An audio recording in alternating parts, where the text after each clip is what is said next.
There's a high school kid right now, maybe at the age of 14 years old, looking at the show, and he's familiar with Half Man, Half Amazing. He's familiar with And One and all the accolades that you accomplished. He's looking at you and he's going to give you a eulogy, and he's saying, half man, half amazing. What would be the words that you would want to leave behind? Half man, half amazing was one of the hardest working guys I ever seen, and wherever he was, he left it on the floor. Anything I put my mind to, I try to be the best at it. If I wasn't the best at it, I tried to figure out or learn how to be the best at it, or at least good. But never back down from a challenge. Never back down from a challenge. The fact that I didn't get to the NBA doesn't mean I wasn't successful in my basketball career. If I told you a story of a guy that grew up in a time where going to college wasn't so important, where the secrets of the maze of making it to the NBA wasn't known or shared by many, a basketball player slightly out of position but made the best of what he had to survive in an unfriendly environment, you'd say, JC, why you keep telling us the same story? What you first have to realize is most guys that came up and became street ball legends share so much of the same story. You'd also have to realize how beautiful that same story can be when you simply change the character and experience his individual journey to greatness and becoming a household name. It's kind of like the Happy Birthday song. It's sung slightly different in many cultures, and you've heard it time and time again. But every time you hear it, you feel that same special feeling. Today's feature is a guy that has a similar upbringing as many, but oh so different story. One of the OGs of this And One street ball phenomenon. A well-respected baller that has an infectious personality, unique game, and charisma made for the bright lights. Why didn't he make it to the NBA? Well, I'll tell you. Salute to Hitman X, UGK Money, Westside Youngin, and many more for this request. Anthony Hayward, Brooklyn, New York, aka Half Man, Half Amazing. It's your boy JC Stunted Growth. Let's get it, man. Brooklyn native, Anthony actually grew up a baseball first guy that had dreams of playing the field until one day he grew too tall to fit his baseball jersey and was forced to go the basketball route.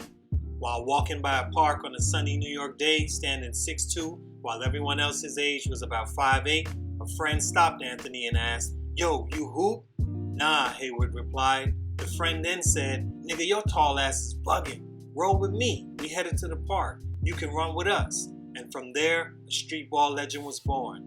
But all wasn't no-look passes and nothing but net.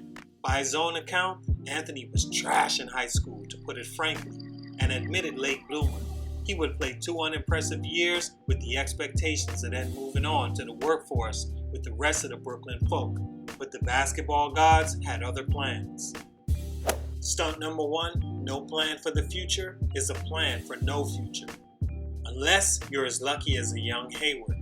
His future mentor, Les Pilgrim, approached the young Mr. Amazing and asked him if he had plans for college and his basketball life. Surprisingly, Anthony wasn't even interested in going to college.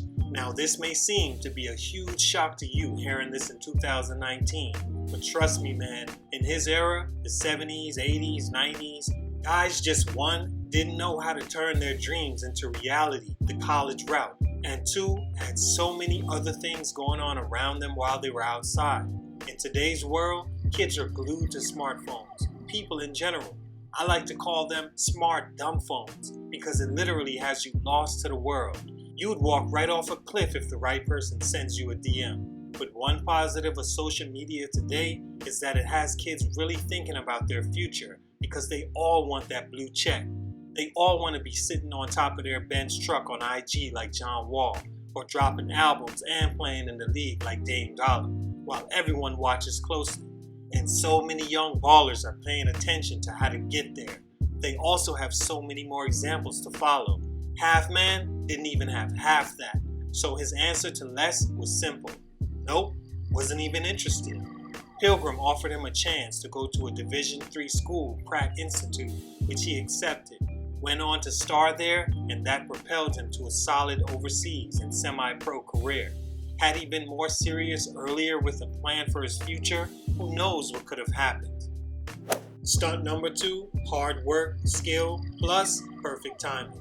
The last one being the most important.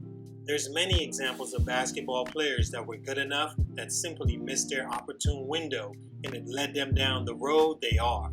Edwards was simply too far behind to catch that bus to the league. Being a late bloomer in high school, not going to a big-time program, which was important in those days, and then finally being beyond his opportune age when he did achieve stardom in 2001.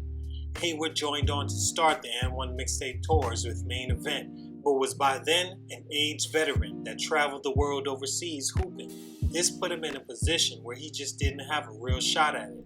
Anthony would go on to play and put out 9 mixtapes for N1, where he'd earn his name by dunking on a guy much bigger than him, which prompted Duke Tango to yell, "Ooh, baby, he can't be real. He's half man, half amazing." Always in the role of the Dalai Lama, the OG, the glue to everything that was happening on those tours from my perspective.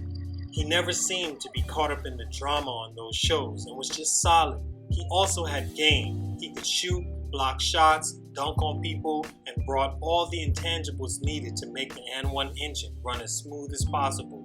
N1 took off, and the players on that tour were like rock stars in the early 2000s. But I think at that point, even he knew there wasn't a spot for him in the NBA, and he was cool with that. Stunt number 3, it's simple. Yeah, man, it is. It just wasn't for him. It never was. Since a youngin', his love was not even basketball. Some people don't need the NBA to validate their existence, and if you talk about anyone that was the poster child for that in the N1 family, it was half man, half amazing. His personality was a fixture and needed out there, as he was one of the brightest shining characters that always added some seasoning to the game.